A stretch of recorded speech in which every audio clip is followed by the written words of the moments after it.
Kaixo, kaixo, nire supertxiki eta superfamilia zer moduz gaude. Bidean gabiltza 2025 ederrau sortzen. Ikusiko dugu zer ikasiko dugun gaur. Arazoek handiago egiten naute. Hontaz hitz egin dugu, ezta ikasteaz gain handitu egiten naiz. Zer esan nahi du handitze horrek? Ez tamainaz, boterez, bale?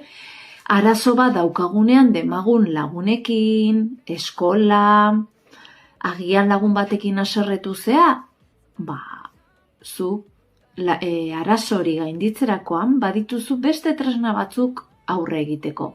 Zer egin dezakezu hitz egin lasai lagun horrekin eta errefortzatu laguntasuna edo urrundu beharko zehazte, baina beti hazi egingo zea, handiagotu egingo zea.